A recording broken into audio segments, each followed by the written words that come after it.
Hello friends, I Shalini welcome you all to learners academy. Excel BBA में हम functions को सीख रहे हैं और इसी सीरीज़ में मैंने आपको सम इफ़ फंक्शन के बारे में बताया था कि अगर हमारे पास कोई कंडीशन होती है तो कंडीशन के बेस पे आप किसी भी क्वांटिटी का सम कैसे करेंगे। उस वीडियो को आपने बहुत अच्छा रिस्पांस दिया है और हमारे एक सब्सक्राइबर ने पूछा कि मैम अगर एक से ज़्यादा कंडीशन होगी तब हम क्या अप्लाई करेंगे, क्या उस पे भी सम इफ़ फंक्शन काम करेगा। तो उसी का जवाब आज की वीडियो में मैं आपको देने जा रही हूँ। तो देखिए, अगर आपके पास एक से ज़्यादा कंडीशन है, मल्टीपल कंडीशंस हैं, तो उस टाइम पे अगर आपने किसी क्वांटिटी का सम करना है तो उसके लिए जो फंक्शन यूज़ करेंगे वो होता है सम इफ्स। इस फंक्शन को हमने एक्सेल में भी सीखा है। अगर आपने अभी तक एक्सेल की प्लेलिस्ट नहीं चेक की हैं तो चैनल पर जाकर आप माइक्रोसॉफ्ट एक्सेल की प्लेलिस्ट को चेक कीजिए और इस फंक्शन को आप वीबीए में भी यूज़ कर सकते हैं। वीबीए में इसका कोड क्या रहेगा, कैसे इसको यूज़ किया जाएगा, तो पूरी डिटेल मैं आपको इस वीडियो में देने वाली हूँ। तो आप एंड तक मेरे साथ इस वीडियो में बने रहिए। तो चलिए इस ट्यूटोरियल को स्टार्ट करते हैं।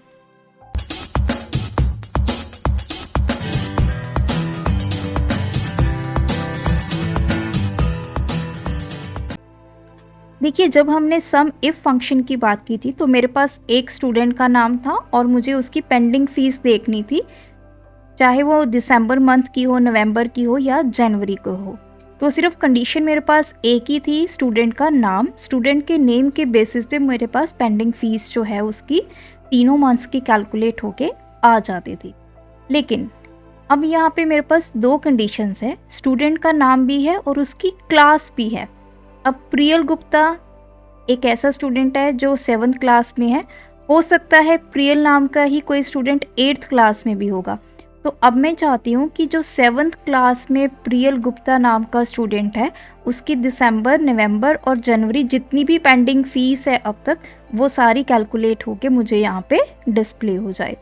क्योंकि अब मेरे पास एक से ज़्यादा कंडीशंस हैं तो मैं यहाँ पे सम इफ़ नहीं यूज़ कर सकती। मुझे क्या यूज़ करना है, सम इफ्स। सबसे पहले एक्सेल में सीखते हैं इस फंक्शन को कैसे यूज़ किया जाता है। हम लिखेंगे इक्वल टू सम इफ्स।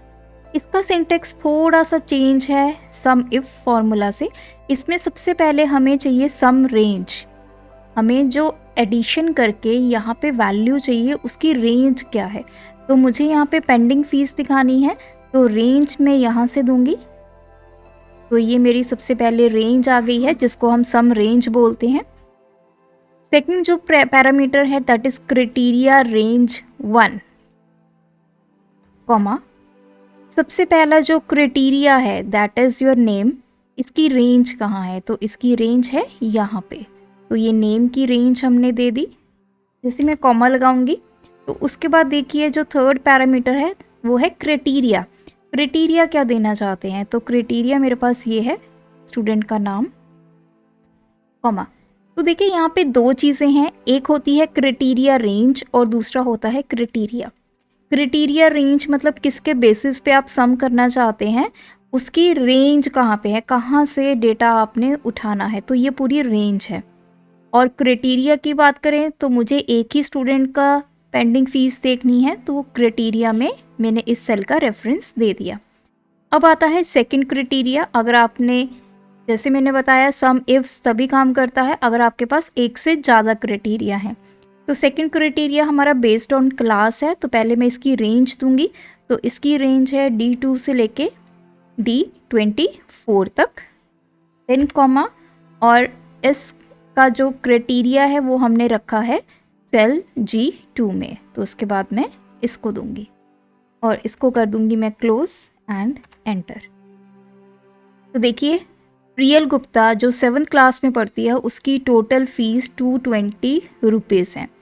तो अगर आप यहाँ पे डेटा की तरफ देखें तो एक तो हमारे पास प्रियल गुप्ता की ये एंट्री है इस रो में, तो ये 7th क्लास की स्टूडेंट है, यहाँ पे उसकी पेंडिंग फ़ीस है 200। और आगे देखते हैं, सेकंड ये रही एंट्री प्रियल गुप्ता, उसकी नवंबर की फ़ीस पेंडिंग है 20 रुपीज़। और हमारे डेटा में कहीं भी प्रियल गुप्ता 7th क्लास की नहीं है। तो 20 एंड 200 220 हमारे पास टोटल अमाउंट आ गई है। अगर मैं यहाँ पे स्टूडेंट का नेम चेंज कर देती हूँ तो हम यहाँ पे आस्था शर्मा कर देते हैं क्लास 7 की, तो हमारे पास 580 रुपीज़ उसकी टोटल पेंडिंग फीस आ गई है तीनों मंथ्स की। अगर मैं यहाँ पे क्लास चेंज कर देती हूँ, देख लेना मुझे 6th क्लास में कोई आस्था शर्मा है, तो देखिए ऐसा कोई भी स्टूडेंट नहीं है जो 6th क्लास में है लेकिन उसकी यहाँ पे कोई पेंडिंग फीस नहीं आ रही है। 8th क्लास करते हैं तो 8th क्लास में भी आस्था नहीं है, 9th क्लास में भी आस्था नहीं है, तो क्लास चेक कर लेते हैं उसमें भी नहीं है। तो इस तरह से मल्टीपल क्राइटेरिया के बेस पर आप किसी भी क्वांटिटी को सम कर सकते हैं। तो अब हमने ये करना है यूजिंग VBA। VBA में आप इसको कैसे करेंगे, उसका क्या कोड लिखा जाएगा, तो प्लीज़ मैं अपने व्यूअर्स को ये सुजेस्ट करूँगी कि इस वीडियो को देखने से पहले सम इफ़ की वीडियो ज़रूर चेक कर लीजिए, क्योंकि जो कोड है वो ऑलमोस्ट सिमिलर है और आपको अगर डिटेल में इसको समझना है तो इससे पहले आपको वो वीडियो ज़रूर देखनी चाहिए। तो कोड लिखने के लिए हम डेवलपर टैब में जाएंगे और सिलेक्ट करेंगे विजुअल बेसिक, इंसर्ट करेंगे अपना एक नया मॉड्यूल। सबसे पहला काम हमारा सब प्रोसीजर को ऐड करना है।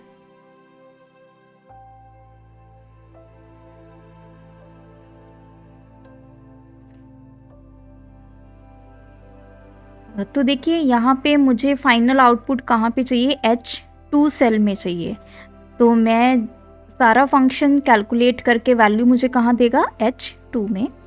तो मैं इसको लिखना कैसे स्टार्ट करूँगी, आपको पता है कि जो सम इफ़ फॉर्मूला है वो वर्कशीट फंक्शन में डिफाइन है। सिमिलरली सम इफ्स जो फॉर्मूला है वो भी आपका वर्कशीट फंक्शन का फॉर्मूला है, जो इसकी क्लास है दैट इज़ वर्कशीट फंक्शन। तो क्लास लिखने से शुरू करेंगे, क्योंकि जब भी कोई फंक्शन लिखा जाता है तो उसकी क्लास जरूर मेंशन कीजिए।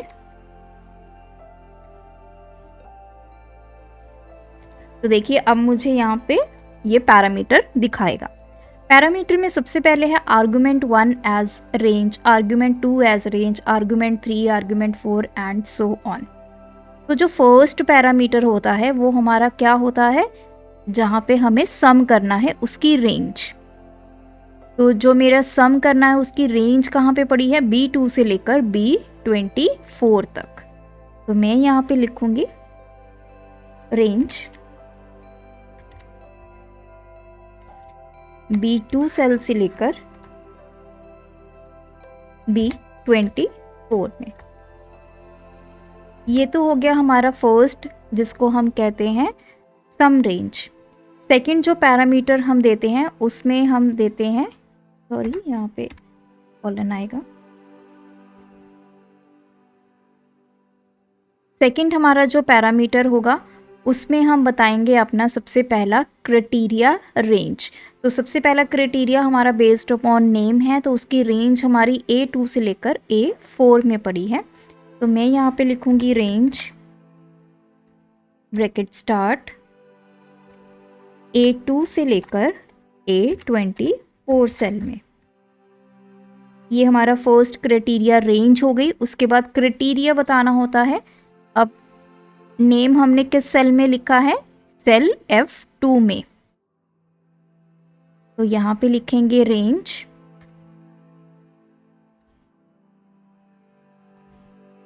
F2। तो देखिए फर्स्ट क्राइटेरिया की सारी फॉर्मेलिटीज हो गई हैं, रेंज भी बता दी है, क्राइटेरिया भी बता दिया है। सिमिलरली हम सेकंड क्राइटेरिया करेंगे, तो मैं अभी इसी को ही कॉपी कर लेती हूँ, इसी में चेंजेस कर दूंगी।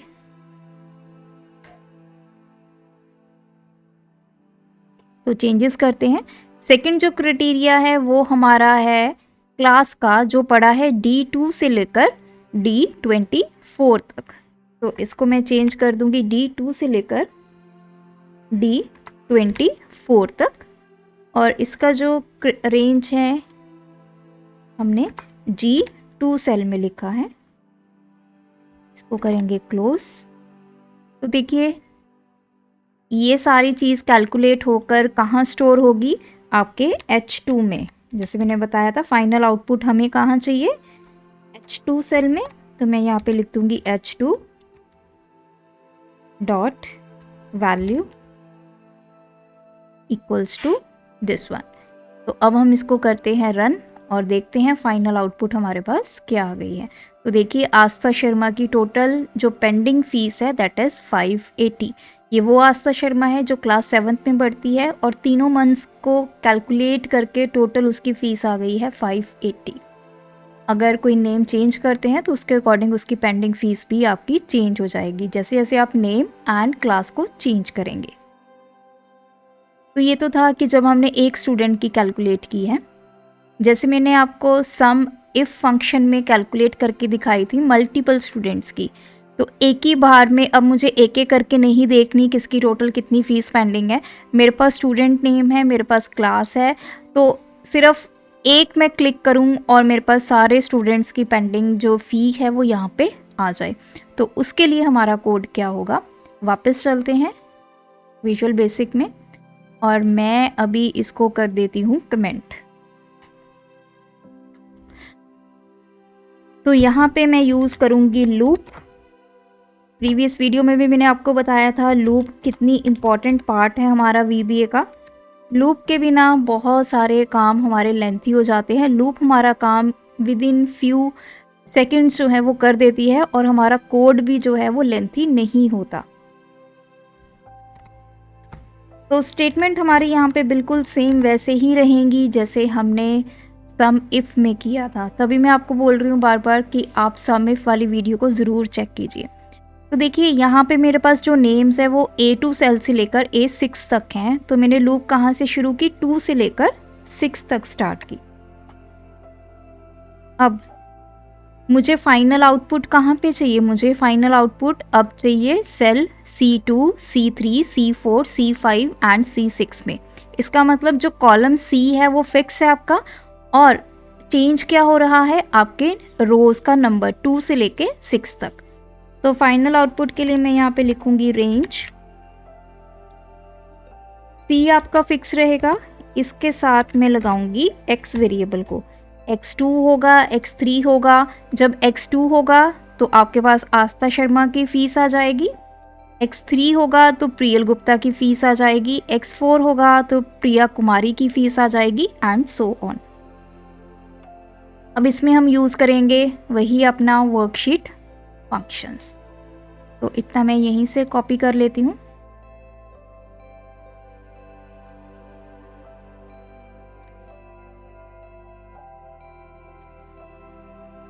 तो वर्कशीट फंक्शन में सबसे पहला पैरामीटर क्या होता है, हमें सम रेंज देनी होती है। तो देखिए हम करंटली इस शीट पे हैं, शीट नंबर 3 पे। यहाँ पे हमारे पास कोई भी सम रेंज नहीं है। डेटा हमारा कहाँ पे पड़ा है, शीट नंबर 2 में पड़ा है। तो मुझे शीट नंबर 2 का रेफरेंस देना होगा यहाँ पे। तो मैं उसके लिए लिखूंगी शीट्स। कौन सी शीट पे जाना है हमने, शीट 2 पे डॉट। अब शीट 2 पे कहाँ जाना है, हमारा जो सम रेंज है वो कहाँ पे पड़ी है, शीट 2 में चलते हैं। हमारी सम रेंज कहाँ पे पड़ी है, B2 से लेकर B24 में। तो मैं यहाँ पे लिखूंगी रेंज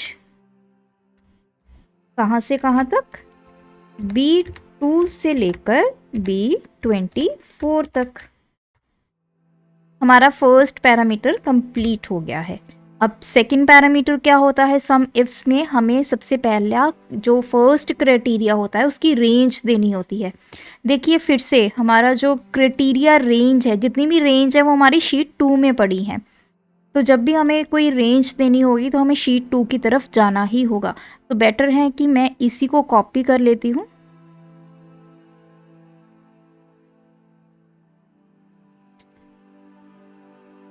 और इसी में चेंजेस हम करते जाएंगे।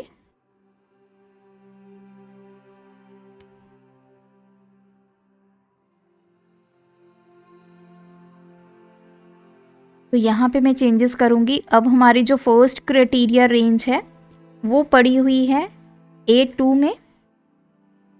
यहाँ पे हम A2 से लेकर A24 में क्राइटेरिया रेंज हमारी हो गई है।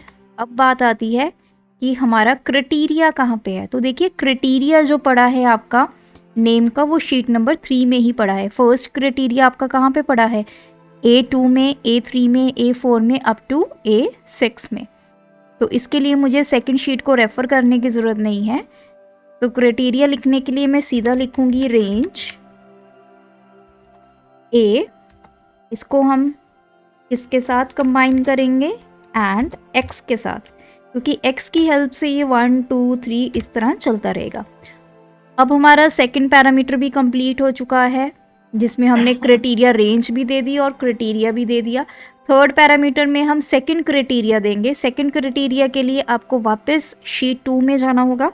तो मैं वहीं से कोड फिर से वही कॉपी कर लेती हूँ, तो थोड़ा टाइम सेव हो जाएगा हमारा। कंट्रोल V किया, तो जो हमारा सेकंड क्राइटेरिया रेंज है वो देखते हैं कहाँ पे पड़ा है। शीट 2 में हमारा पड़ा है D2 से लेकर D24 में। तो मैं यहाँ पे चेंज कर देती हूँ इसको हम करेंगे D2 से लेकर D24 में। ये तो रेंज हो गई, और उसके बाद क्राइटेरिया सेकंड कहाँ पे है? शीट नंबर 3 पे ही है। तो उसको मैं सीधा लिखूंगी रेंज B सेल में पड़ा है एंड x। तो देखिए ये हमारी स्टेटमेंट जो है वो कंप्लीट हो गई है। और यहाँ पे हम अपने x को करेंगे इंक्रीमेंट।